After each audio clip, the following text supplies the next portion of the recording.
Madame, Monsieur, bonjour et bienvenue sur Numedia News pour votre bulletin d'information. Dans le cadre coopératif, l'Algérie et l'Union européenne ont insisté sur la nécessité d'assurer la participation massive de la société civile au dialogue afin de promouvoir la démocratie comme rapporté dans un communiqué du Conseil national économique et social.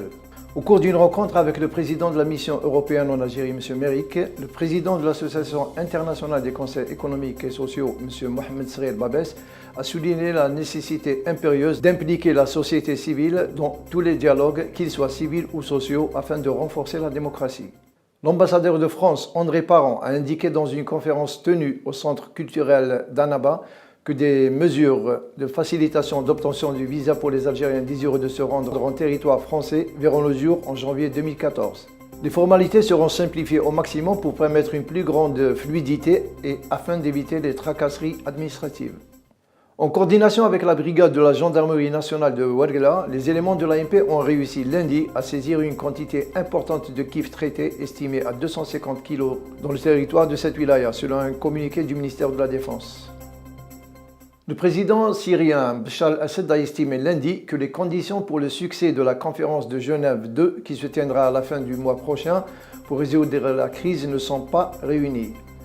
Dans une interview diffusée par la chaîne de télévision libanaise El Mayadeen, le président syrien a porté un coup dur aux espoirs internationaux, annonçant qu'une telle conférence ne puisse se tenir, déclarant par là même qu'il ne verrait aucun inconvénient à postuler pour la prochaine élection présidentielle de 2014. Une façon comme une autre de faire un pied de nez aux efforts déployés pour la tenue de la conférence internationale de Genève 2.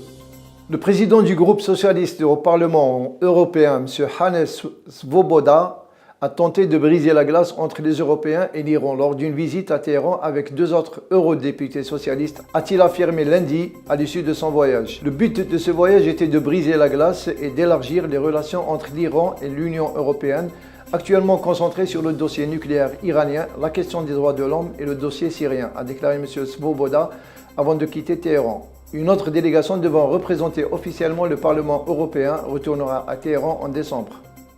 Amnesty International a sommé la Maison-Blanche de lever le secret sur les frappes de drones qui ont tué au moins 400 civils parmi la population pakistanaise depuis 2009. Les États-Unis doivent mettre fin au secret entourant leurs tirs meurtriers de drones au Pakistan et juger les responsables de ces frappes illégales, plaide Amnesty International dans un rapport d'une 60aine de pages. Le Pakistan est la première cible de ces bombardements d'avions sans pilote, visant en principe à éliminer les ennemis des États-Unis.